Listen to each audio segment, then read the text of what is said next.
నమస్తే, నా పేరు Lakshmi. Vizag local AP 4 side వార్తలకు స్వాగతం. వార్తల్లో ముందుగా ముఖ్యాంశాలు.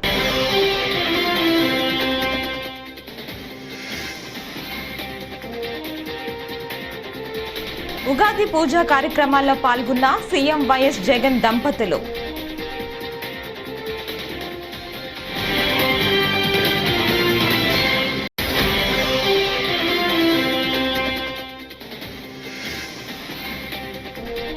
వాలంటీర్ వ్యవస్థను కొనసాగిస్తాం, గౌరవ వేతనాన్ని 10,000కు పెంచుతామని చంద్రబాబు హామీ.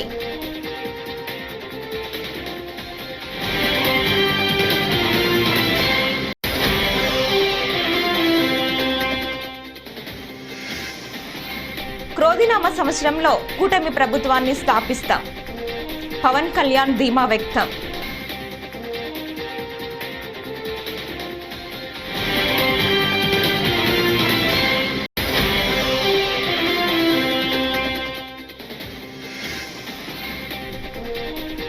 తిరుమలలో ఉగాది వేడుకలు, ముస్తాబైన శ్రీవారి సన్నిధి.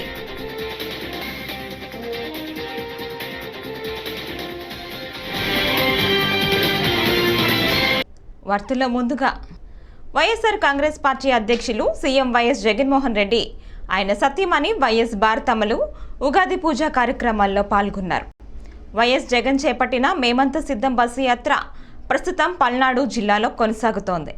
షావిలాపురం మండలం గంటవారిపాలెంలో నేడు శ్రీ క్రోధినామ సంవత్సరం సందర్భంగా కుటుంబ సభ్యులతో కలిసి ఉగాది పూజా కార్యక్రమాల్లో ముఖ్యమంత్రి పాల్గొని ప్రత్యేక పూజలు చేశారు. తెలుగు సంప్రదాయాలను పాటిస్తూ పంచాంగ శ్రవణం కార్యక్రమంతో పాటు వేద పండితులు ముఖ్యమంత్రి దంపతులను ఆశీర్వదించారు.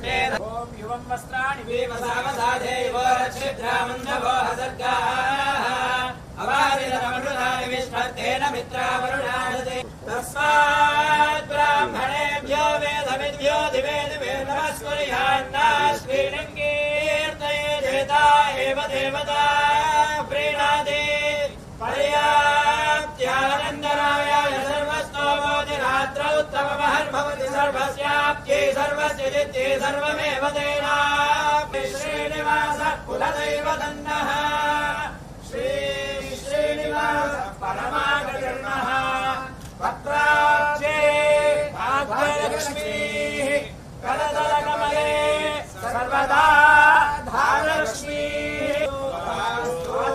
వంశాభివృద్ధిరస్తు భవంతః శ్రీమంతో మహాంతోన గృహంతు శ్రీమంతో మహాంతోన గృహంతు యజమానస్య పునః పునః అధికార యోగ్యతా సిద్ధిరస్తుది భవంతః శ్రీమంతో మహాంతోన గృహంతు పునః పునః రాజ్యాధికార యోగ్యత సిద్ధిరస్తుది భవంతః శ్రీమంతో మహాంతోన గృహంతు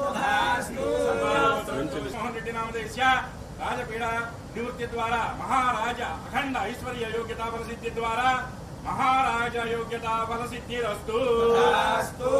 రాజంరాకం కీర్తి ఉచితా సిద్ధిరస్తు. అధికార ప్రాప్తి యోగ్యతా ఫల సిద్ధిరస్తు. రాజపీడ నివృత్తిరస్తు.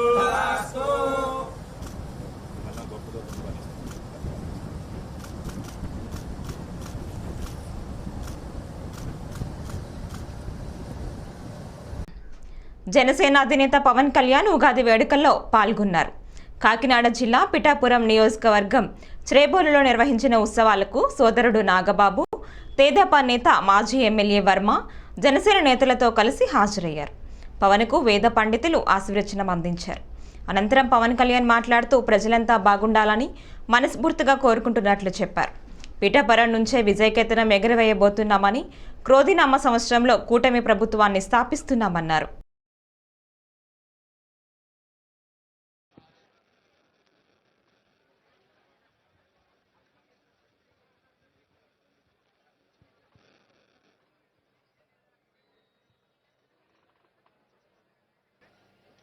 స్వగృహం ఇక్కడి నుంచి తెలుగు ప్రజలందరికీ, రాష్ట్ర ప్రజలందరికీ శ్రీ క్రోధినామ సంవత్సర ఉగాది శుభాకాంక్షలు. ఈ క్రోధి ఉగాది సంవత్సరాన మనందరం క్షేమంగా ఉండాలి. ముఖ్యంగా రైతు క్షేమంగా ఉండాలి. యువతకు ఉపాధి అవకాశాలు రావాలి. మహిళలకి నిర్భయంగా తిరగలిగే ధైర్యం రావాలి. ఉద్యోగస్తులకి నెలకి జీతాలు రావాలి.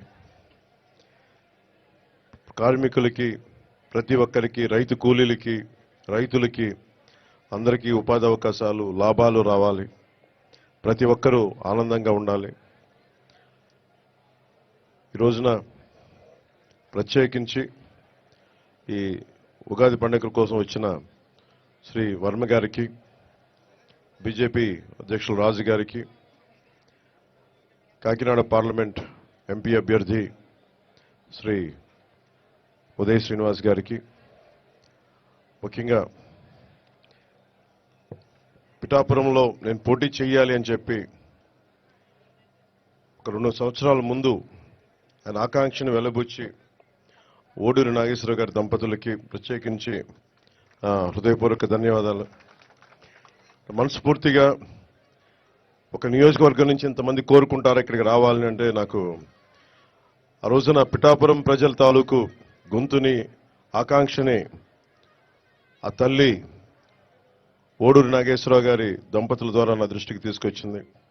అలాగే వారి 3 పిల్లలు, ముఖ్యంగా కిషోర్ మంగళగిరి నియోజకవర్గ ఆఫీస్కి వచ్చి, తెలుగుదేశం పార్టీ అధికారంలోకి వచ్చిన తర్వాత వాలంటీర్లను తొలగించబోమని టీడీపీ అధినేత చంద్రబాబు చెబుతున్న సంగతి తెలిసిందే. తాజాగా ఈరోజు ఆయన ఈ విషయంపై మాట్లాడుతూ, కూటమి ప్రభుత్వం ఏర్పడిన తరువాత వాలంటీర్ల గౌరవ వేతనాన్ని 5,000 నుంచి 10,000కు పెంచుతామని చెప్పారు. వాలంటీర్ల వ్యవస్థను కొనసాగిస్తామని తాము ముందే చెప్పామని తెలిపారు. ప్రజలకు సేవ చేస్తే తాము అండగా ఉంటామని చెప్పారు. టీడీపీ కార్యాలయంలో ఈరోజు పంచాంగ శ్రవణం కార్యక్రమం జరిగింది. ఈ సందర్భంగా ఆయన మాట్లాడుతూ ఈ వ్యాఖ్యలు చేశారు. క్రోధినామ సంవత్సర ఉగాది శుభాకాంక్షలు.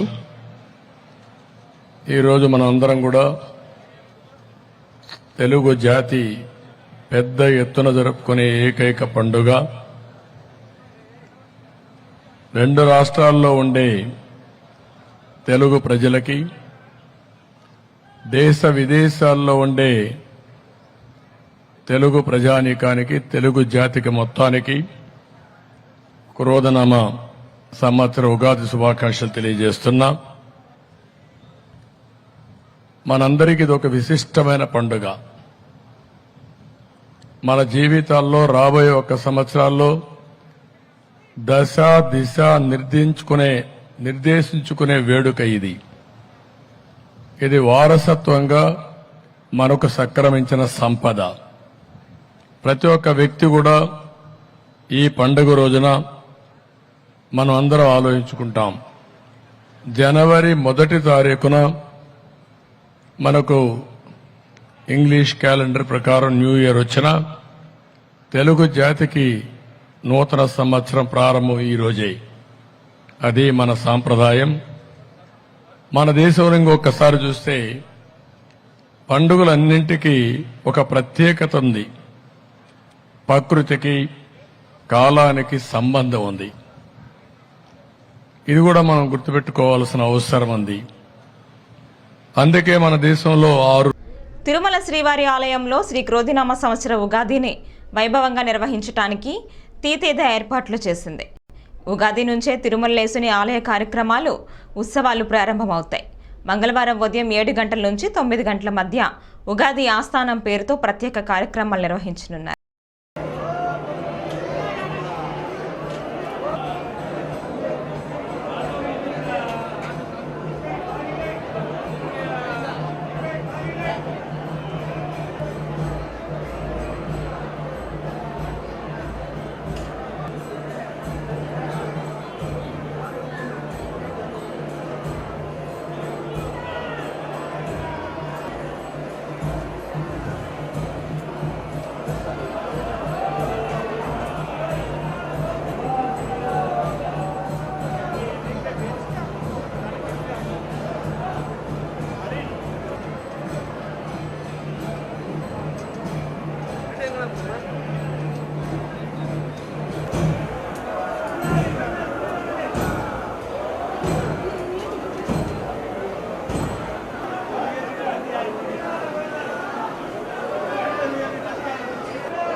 తెలుగు ప్రజల సంస్కృతి సంప్రదాయాలకు ప్రతీక ఉగాది అని రాష్ట్ర ప్రభుత్వ ప్రత్యేక ప్రధాన కార్యదర్శి డాక్టర్ రజత్ భార్గవ అన్నారు.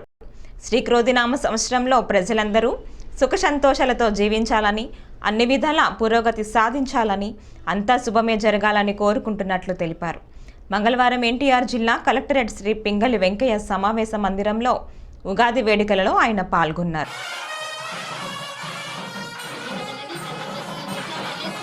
అదేవిధంగా ఈ సంవత్సరం ఎలక్షన్ ఇయర్ ఉంది. మీ ఓట్ కంపల్సరీగా వెళ్ళి ఇవ్వాలి. మీ ఓట్కి చాలా వాల్యూ ఉంది. నేను అది ఆహ్వానం ఇస్తున్నాను. అదేవిధంగా అంటే చాలా వాదవివాదాలు ఉన్నాయి సొసైటీలో, దేశంలో, ప్రపంచంలో. అన్నీ అంటే మేము కలిసి పని చేస్తే 100%గా మేము సమాధానాలు తీసుకోవచ్చు నేను ఆశిస్తున్నాను. మళ్ళీ ఒకసారి అందరి ప్రజలందరికీ నేను క్రోధినామ సంవత్సర శుభాకాంక్షలు చెప్పి సెలవు తీసుకుంటాను. సో తెలుగు ప్రజలందరికీ కూడా శ్రీ క్రోధినామ సంవత్సర ఉగాది శుభాకాంక్షలు తెలియజేసుకుంటూ, రాష్ట్ర స్థాయి ఉగాది పండుగ అనేది మన ఎన్టీఆర్ జిల్లా కలెక్టరేట్లో ఇక్కడ ఏర్పాటు చేసుకోవడం జరిగింది. ఈ కార్యక్రమానికి ముఖ్య అతిథిగా మన స్పెషల్ సిఎస్ రజిత్ భార్గవ్ గారు, మన కమిషనర్ ఎండోమెంట్ సత్యనారాయణ గారు, మరియు టెంపుల్ ఈఓ గారు రామారావు గారు, ఇతర పెద్దలందరూ కూడా అనేటువంటి కార్యక్రమానికి వచ్చారు. వివిధ టెంపుల్స్లో ఉండేటువంటి ముఖ్యమైనటువంటి అర్చకులు కూడా ఇక్కడ ఈరోజు అనేటువంటిది వాళ్ళకి సన్మానం చేసుకున్నాము. సో ఈ క్రోధనామ సంవత్సరంలో ఇటు ఎలక్షన్స్ ఇప్పుడు జరుగుతున్నాయి కాబట్టి పార్టీల మధ్య కానీ, క్యాండిడేట్స్ మధ్య కానీ, వీళ్ళ మధ్య కానీ, ప్రాంతాల మధ్య కానీ క్రోధం అనేటువంటి ఉండకుండా, కోపం అనేటువంటి లేకుండా అంతా కలిసి అనేటువంటిది చక్కగా ఈ ఎలక్షన్స్లో పార్టిసిపేట్ చేయాలనుకొని చెప్పి అందరూ కూడా ఓటు హక్కు అనేటువంటి వినియోగించుకోవాలని, మంచి వర్షాలు రావాలి. జనసేనాని పవన్ కళ్యాణ్తో సమావేశం తరువాత ఎంపీ రఘురామకృష్ణరాజు ఆసక్తికర వ్యాఖ్యలు చేశారు. తాను ఎన్నికల బరిలో ఉంటానని తెలిపారు. అసెంబ్లీనా లేక లోక్సభ స్థానమా అనేది తేలాల్సి ఉందన్నారు. 48 గంటల్లో ఎక్కడి నుంచి పోటీ చేసేది తెలుస్తోందని అన్నారు. తనకు మద్దతుగా ప్రచారానికి రమ్మని పవన్ను కోరితే సానుకూలంగా స్పందించారని తెలిపారు. ఎవరెన్ని కుట్రలు చేసినా పిఠాపురంలో పవన్ గెలుస్తారని అన్నారు. 48 గంటలు వెయిట్ చేయండి. నాకు ఎవరో లేరని మొన్నటిదాకా సాక్షాడు జగన్మోహన్ రెడ్డి కూశారు. నాకు ఇప్పుడు తెలుగుదేశం ఇంతమంది జన సైనికులు ఉన్నారు. నాకు ఇంకేంటి భయం? నేను ప్రజాక్షేత్రంలో చట్టసభల్లో ఉంటా. అది లోక్సభ, శాసనసభ, అనదర్ 48 hours. ఎంతమంది ఎన్ని ప్రయత్నాలు చేసినా 28% అంటే 65,000 పైగా మెజారిటీతో ఆయన నెగ్గుతారు. అది ఖాయం. ఎన్ని ప్రయత్నాలు చేసినా జగన్మోహన్ రెడ్డి వచ్చి ఇక్కడ బస్సు వేసుకుని ఇక్కడ కూర్చున్నా 65,000 మినిమమ్. ఆ పైన మీ అందరూ సహకారం. వైసీపీ, టీడీపీ పార్టీలు బీజేపీతో కుమ్మక్కై ప్రత్యేక హోదాను నీరు కార్చాయని కాంగ్రెస్ పార్టీ మాజీ కేంద్ర మంత్రి జేడీ శీలం అన్నారు. ఈ సందర్భంగా ఆయన అద్దంకి మండలం అద్దంకిలో ఏర్పాటు చేసిన మీడియా సమావేశంలో మాట్లాడుతూ, మణిపూర్లో క్రైస్తవులపై మరణకాండ జరిగితే వైసీపీ, టీడీపీ పార్టీలు ఎందుకు ప్రశ్నించలేదని అన్నారు. రాజ్యాంగాన్ని మారుస్తానన్న బీజేపీతో పొత్తు ఎలా పెట్టుకుంటారని అన్నారు. అంటారు భయపడి చేరేళ్లే ఆంధ్రప్రదేశ్ ఈ జగన్ పోవాలి, అందుకని మేము ఏదో తప్పనిసరి అయిందని. మరి పార్లమెంట్లో ఎందుకు మాట్లాడలేదు మీరు? పార్లమెంట్లో ఎవరన్నా నోరు నొక్కారా? అంత భయం ఎందుకు? పార్లమెంట్లో దళితుల గురించి మాట్లాడారా? దళితుల మీద జరుగుతున్న అన్యాయాల గురించి మాట్లాడారా? రైతులకు వ్యతిరేకంగా 3 మరి చట్టాలు తెస్తే ఈ బీజేపీకి వైసీపీ ఎంపీలు, తెలుగుదేశం ఎంపీలు ఎందుకు ఇచ్చారు మద్దతు? మణిపూర్లో చర్చ జరుగుతూ ఉంటే ఎందుకు నోరు విప్పలేదు మీరు? ఇది ప్రజలు అడుగుతూ ఉన్నారు. మీరు కేవలం మీకున్నటువంటి పరపతితో ఆ విషయాలన్నీ ప్రక్కన పెట్టాలని చూస్తే బీసీలు, ఎస్సీలు, క్రైస్తవులు, మైనారిటీలు ఆలోచన పరులు కాదని మీరు అనుకుంటే తప్పు. కాంగ్రెస్ వాళ్ళ తరఫున నిలబడుతుంది, రైతుల తరఫున నిలబడుతుంది. మూడోది పోలవరం. శ్రీకాళహస్తీశ్వర స్వామివారి ఆలయంలో మంగళవారం క్రోధినామ నూతన సంవత్సర ఉగాది సందర్భంగా ఆలయానికి భారీ ఎత్తున భక్తులు తరలివచ్చారు. ఈ సందర్భంగా ఆలయ చైర్మన్ అంజూరు తారక శ్రీనివాసులు, ఈవో నాగేశ్వరరావు భక్తులకు ఉగాది పచ్చడి పంపిణీ చేశారు. ఈ కార్యక్రమంలో ఆలయ అధికారులు, అర్చకులు, భక్తులు, ఆలయ సిబ్బంది పెద్ద ఎత్తున పాల్గొన్నారు.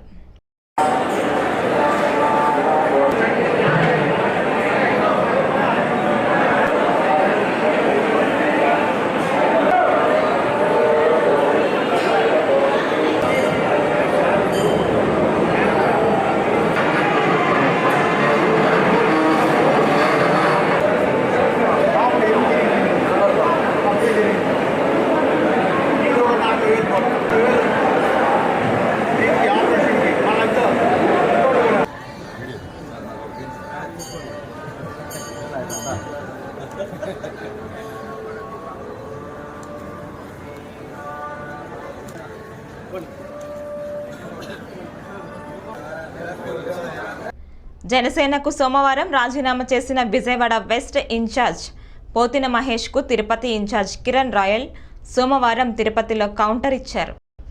ప్రజారాజ్యం పెట్టినప్పటి నుంచి నేను పనిచేస్తున్నా.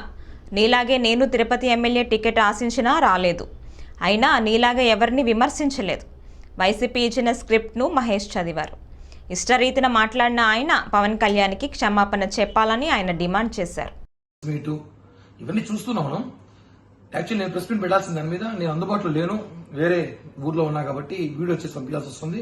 కాబట్టి మిత్రులు, మీడియా వాళ్ళు, జనసైనికులు క్షమించాలి. ప్రెస్ మీట్ పెట్టేందుకు వీడియో ద్వారా అర్థం చేసుకోవాల్సింది కోరుకుంటూ, మహేష్ గారి 3 ప్రశ్నలు అడుగుతా. ఒకటి, 2019 మీకు సీట్ ఎక్క ముందు మీరు ఎక్కడున్నారు? మీరు 2016లో 17లో జనసేన పార్టీలోకి వచ్చారు. మీకు ఈ రోజు జనసేన పార్టీ లేకపోతే మీకు ఇంత చరిష్మా, ఇంత క్రేజ్ వచ్చేదా? అసలు పవన్ కళ్యాణ్ గారు మీకు ఎంత ప్రియారిటీ ఇచ్చారు, ఎంత వాల్యూ ఇచ్చారు మీకు తెలుసు కదా. ఇవన్నీ కూడా మీరు ఎక్కడి నుంచి వచ్చింది? మీరు గతంలో రాజకీయ నేపథ్యం ఏమి ఉందా? గతంలో ఏం లేదు కదా. జనసేన పార్టీ మనందరికి పునాదులు.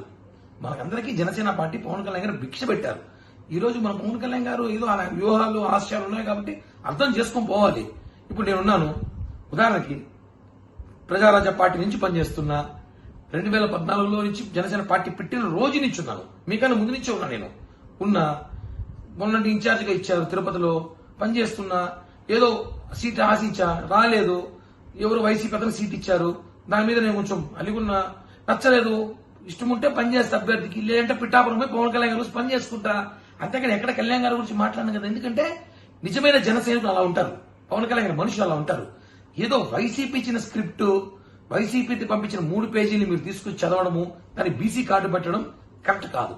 మీరు ఏ రోజు కూడా సరే పోతిన మహేష్ ప్రెస్ మీట్ లో ఇంతవరకు నాకు తెలిసి ఇన్ని ప్రెస్ మీట్లలో మీరు ఎప్పుడు కూడా పేజీలు చూసి ప్రెస్ మీట్లు పెట్టలేదు. మొట్టమొదటిసారి 4 పేజీలు చదివి ప్రెస్ మీట్ పెట్టారంటే ఆ పేజీలు ఎక్కడి నుంచి వచ్చాయి, ఆ పేజీల వెనకాల ఎవరున్నారు, ఇవన్నీ కూడా మాట్లాడాల్సిన అవసరం ఉంది. ఒకటే చెప్తున్నా, అన్నాలీజీ ఒకరిని తీసుకొని మీరు గృహప్రవేశం రా అంటే ఇప్పుడు అది సంబంధం కాదు కదా. ఆయన తీసుకొస్తారు, ఆయన ఇష్టం. అది దానివల్ల జనసేన పార్టీకి నష్టం లేదు, నీకు వచ్చే నష్టం లేదు. సబ్జెక్టు మీరు డైవర్ట్ చేయడానికి ప్రయత్నిస్తున్నారు. దీని వెనకాల ఎవరో క్లియర్ గా ప్రజలు తెలిసిపోయింది. ఎందుకంటే మహేష్ గారు కూడా నాకు ఆయన వ్యక్తిగత ఏం లేదు. నేను దక్షిణ కైలాసం ప్రముఖ పుణ్యక్షేత్రం శ్రీకాళహస్తీశ్వర దేవస్థాన ఆలయంలో సోమవారం అమావాస్య సందర్భంగా ఆలయ అలంకార మండపం వద్ద స్వామి అమ్మవారి ఉత్సవ మూర్తులను సుందరంగా వివిధ రకాల పుష్పాలతో సుందరంగా అలంకరించి మంగళ వాయిద్యాలతో మేళతాళాలతో 4 మాడ వీధుల్లో ఊరేగించారు. ఈ కార్యక్రమంలో పాలక మండలి చైర్మన్ అంజూరు శ్రీనివాసులు మరియు భక్తులు పాల్గొన్నారు.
పలు చెడు వ్యసనాలకు బానిసై దొంగతనాలకు పాల్పడుతున్న మల్లెలు దొర అనే నిందితుడిని బుచ్చిరెడ్డిపాలెం పోలీసులు అరెస్టు చేశారు.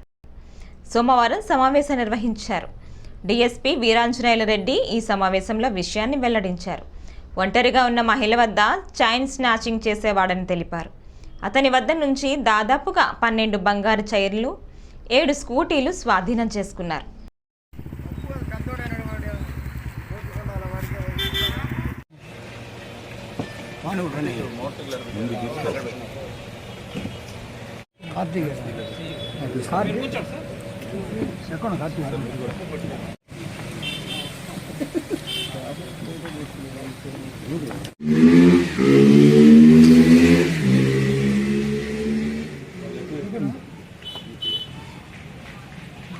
రెండుసార్లు ప్రజలను మభ్యపెట్టి మోసం చేసి గెలిచాం. ఈసారి ఓటర్లలో చైతన్యం వచ్చిందని భావించిన ఎమ్మెల్యే చెవిరెడ్డి చంద్రగిరిని వదిలి ఒంగోలుకు మకాం మార్చారని చంద్రగిరి నియోజకవర్గం తెలుగుదేశం పార్టీ ఎమ్మెల్యే అభ్యర్థి పులివర్తి నాని విమర్శించారు. చంద్రగిరిలోని ఓ ప్రైవేటు కళ్యాణ మండపంలో తెలుగుదేశం పార్టీ, జనసేన, బీజేపీ సమన్వయ కమిటీ ఆత్మీయ సమావేశం పులివర్తి నాని ఆధ్వర్యంలో జరిగింది.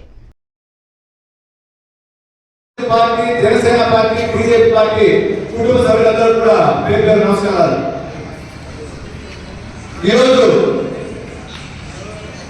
ఉదయం వేసిన తర్వాత ఏ విధంగా కూర్చోవాలని డిస్కషన్ జరిగింది. అప్పుడు మేము డిసైడ్ అయినాం, ఎన్డీఏ కూటమి అంటే అందరూ కలిసి కూర్చోవాలి, చిన్న పెద్ద లేకుండా అందరూ కలిసి కూర్చోవాలి, రౌండ్ టేబుల్ లాగేసాం. అంటే దీనికి అర్థం ఎన్డీఏ కూటమి అనేది అన్ని పార్టీలు, అన్ని వర్గాలు, అన్ని కులాలు, అన్ని మతాలకు సంబంధించి ఓటుగా పోవాలి.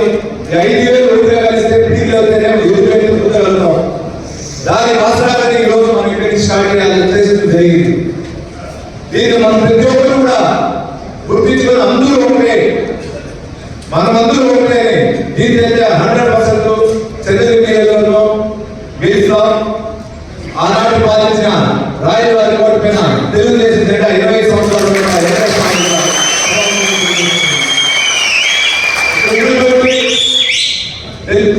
జనసేన, బీజేపీ పార్టీ పెద్దలందరూ కూడా ఒకటే విన్నపం, మా తరఫున తప్పు ఎదుగుంటే ఇంతవరకు జిల్లా తరఫున కానీ చంద్రగిరి నియోజకవర్గ ఇన్ఛార్జి తరఫున కూడా జరుగుతుంటే మీ అందరినీ ఒకసారి క్షమించాలని కూడా మనస్ఫూర్తిగా కోరుకుంటున్నాం.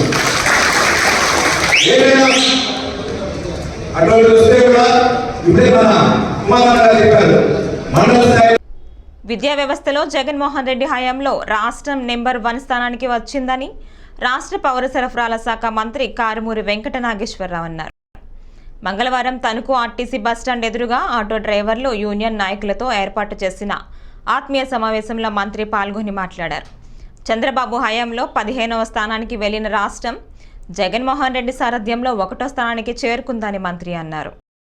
ఒకటే చెప్తా ఉన్నారు, కార్మికులు బాగుండాలి, కర్షకులు బాగుండాలి, ప్రతి ఒక్కరిలో కూడా కుటుంబాలు బాగుండాలనే ఉద్దేశం మీద బాగా చెప్తా ఉన్నారు. ఏదైతే చదువుల్లో విప్లవాన్ని తీసుకొచ్చారు, భారతదేశంలో చదువుల్లో కేరళ నెంబర్ 1. ఇవాళ ఆంధ్ర రాష్ట్రం చంద్రబాబు నాయుడు వెంట 15వ స్థానంలో ఉండేవాళ్ళం మన చదువులో. ఇవాళ చదువు నెంబర్ 1లోకి వచ్చింది. ఒక పెద్ద ఆయన ఎస్కోట నియోజకవర్గం నుంచి టీడీపీ ఎమ్మెల్యే టికెట్ ఆశించి భంగపడిన గొంప కృష్ణ ఇటీవల ఇండిపెండెంట్ ఎమ్మెల్యేగా పోటీ చేస్తారని ప్రకటించడం విదితమే. ఈ నేపథ్యంలో ఆయన అధిష్టానంతో జరిగిన చర్చల్లో భాగంగా ఇండిపెండెంట్ ఎమ్మెల్యే అభ్యర్థిగా పోటీ చేయనని అభిమానులు, నాయకులు భవిష్యత్ నియోజకవర్గ అభివృద్ధిని దృష్టిలో ఉంచుకుని రానున్న ఎన్నికల్లో టీడీపీ గెలుపుకు కృషి చేస్తున్నట్లు సోమవారం ఎస్కోట్లో ప్రకటించారు. ఈ ప్రాంత ప్రయోజనాలను దృష్టిలో పెట్టుకుని, అలాగే మాతో పాటు ప్రయాణించినటువంటి క్యాడర్ యొక్క రాజకీయ భవిష్యత్తు, అలాగే రానున్న రోజుల్లో ఈ ప్రాంతంలో ప్రజలకు చేయవలసిన సేవా కార్యక్రమాలు, అభివృద్ధిని దృష్టిలో పెట్టుకుని అధిష్టానం మాకు ఇచ్చిన నిర్ణయం మేరకు మేమందరమీ కూడా పార్టీకి నష్టం జరగకుండా ఇప్పుడున్న పరిస్థితుల్లో ఈ రాష్ట్రానికి తెలుగుదేశం పార్టీ ఎందుకు రావాలి, అలాగే మేము ఇంతకు ముందు అనౌన్స్ చేసినట్టుగా ఇండిపెండెంట్గా వెళ్తే జరిగే నష్ట నివారణ చేయడం కోసం విరివిగా ఈ ప్రాంత ఎస్కోట నియోజకవర్గ ప్రాంత ప్రజల అభివృద్ధిని దృష్టిలో పెట్టుకొని, అలాగే మా కేడర్ యొక్క సేఫ్టీ, సెక్యూరిటీ, రాజకీయ భవిష్యత్తుని దృష్టిలో పెట్టుకొని పార్టీతో కలిసి ప్రయాణం చేయాలని నిర్ణయించుకున్నాం. అధిష్టానం నిర్ణయం, అధిష్టాన ఆదేశాలు, అధిష్టాన రిక్వెస్ట్, మీరు దాన్ని ఏదైనా అనుకోండి, వాళ్ళతో సంప్రదింపుల తర్వాత మేమందరమీ కూడా ఈ ప్రాంతంలో ఎమ్మెల్యే మరి ఎంపీ అభ్యర్థుల గెలుపు కోసం మా సాయశక్తిలా మేము కృషి చేస్తాం. శక్తి వంచన లేకుండా మేము నేను అభ్యర్థిగా అయితే ఏ విధంగా కష్టపడతానో అదే విధంగా నేను మా కేడర్ కూడా కష్టపడి రానున్న రోజుల్లో సైకిల్ గుర్తుకు ఓటేసి, అలాగే మా అభిమానులు, నాయకులు, కార్యకర్తలు ఎవరైతే ఉన్నారో వాళ్ళందరినీ కూడా రిక్వెస్ట్ చేసి పార్టీ గెలుపు కోసం అసెంబ్లీ అభ్యర్థిగా ఎమ్మెల్యేని, పార్లమెంట్ అభ్యర్థిగా ఎంపీని ఇద్దరిని గెలిపించమని రిక్వెస్ట్ చేస్తూ రేపు రానున్న రోజుల్లో మండల వారీగా మీటింగులు పెట్టి ఆ మీటింగుల్లో తదుపరి కార్యాచరణ, ఇప్పుడు వాళ్ళకు ఒక ప్రణాళిక ఉంది, ఆ ప్రణాళికతో మేము ఏ విధంగా మాతో కూడా సంప్రదించి ఏ విధంగా మీటింగ్లు ఆర్గనైజ్ చేయాలి, పార్టీ గెలుపు కోసం ఏ విధంగా కష్టపడాలి, కేడర్తో కూడా సంప్రదించిన తర్వాత అన్ని రకాలుగా తెలుగుదేశం పార్టీ గెలవడానికి ఉన్న విజయావకాశాలకి అన్ని రకాలుగా తోడ్పడతామని, వాళ్ళని గెలిపించుకోవడానికి ప్రయత్నం చేస్తామని మీ అందరికీ మాటిస్తూ ఈ అవకాశం కల్పించిన ప్రజలందరికీ మరొకసారి ధన్యవాదాలు చెప్తూ సెలవు తీసుకుంటున్నాను. ఈ వార్తలు ఇంతటితో సమాప్తం. నమస్కారం.